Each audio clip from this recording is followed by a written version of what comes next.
We welcome our viewers here in Nigeria and around the world. Good morning, everyone, and welcome to Wednesday, the 21st of November. Let's get the show started. This is your business morning for this day. We're live to you from Lagos, Nigeria's financial center. Let's get Nigeria's story on. The Tuesday's public holiday spared Nigeria's custom streak of the bearish, brutal, and bloody stock market rout around the world. But today, the markets are reopening as the Statistics Office releases October CPI and inflation data in about 30 minutes' time, 10:30 local time.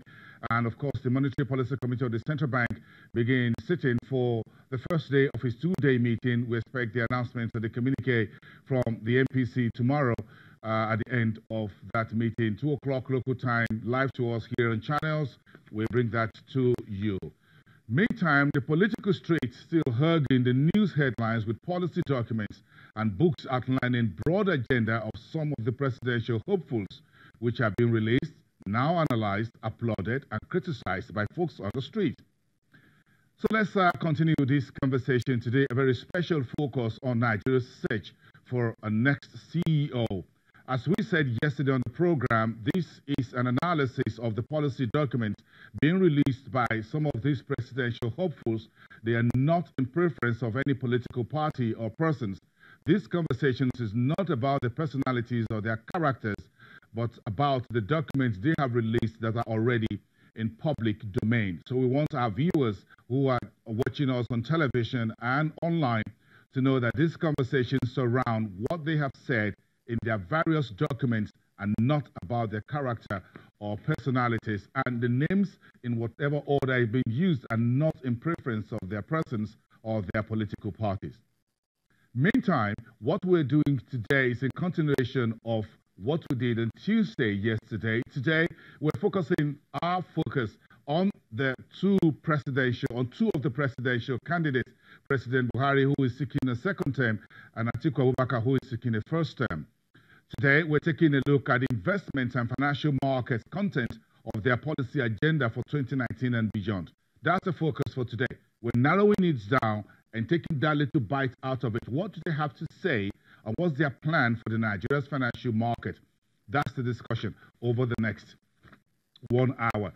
But first, let's take you through what we know. We had an expanded document, 186-page policy document from Atiku Abubakar's team representing the People's Democratic Party, expanding his ideas and devoting 9 pages of that to what he calls funding national priorities through the capital market and financial services sectors.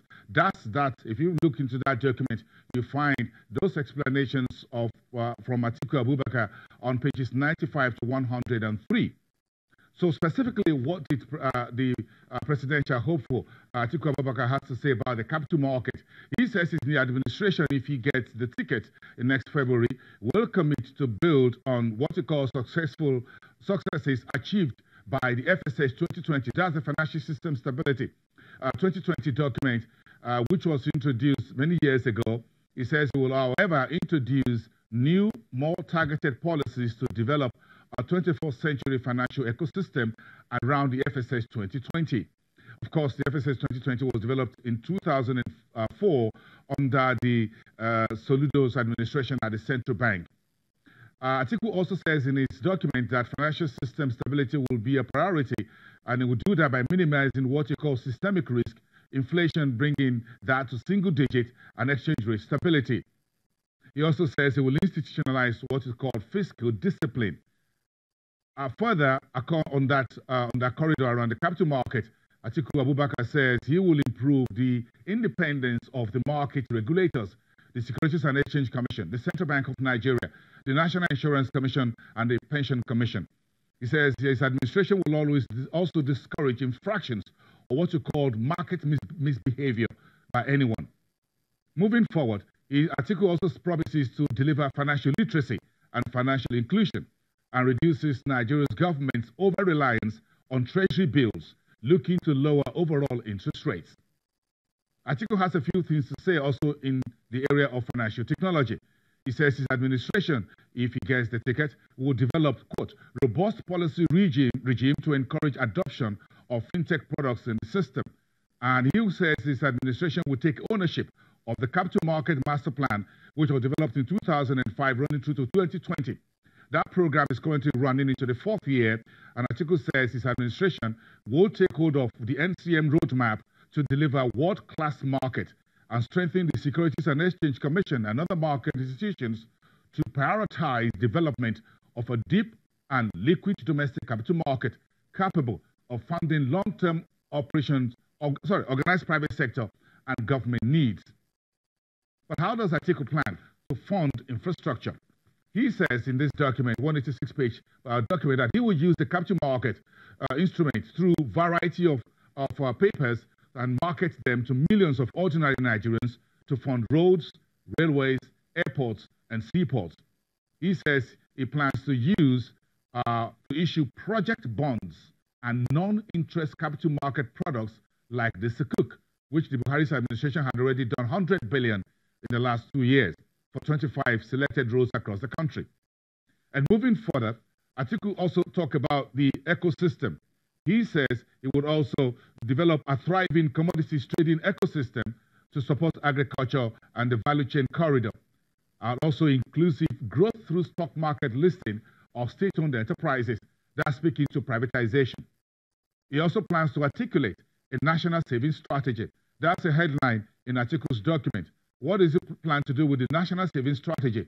He says he looks to provide incentives for Nigerians to save additional naira and make sure that their money really counts in the banks. How does he plan to fund the budget under his administration? He says budget deficit financing will be done through the Nigerian capital market. He says he will ensure the early presentation of budget estimates to the National Assembly. If he gets into office, he promises that budget will be presented to the National Assembly latest July of every year.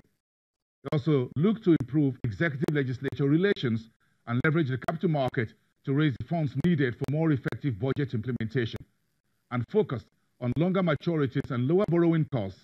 That's what he had to say in summary as far as the market is concerned.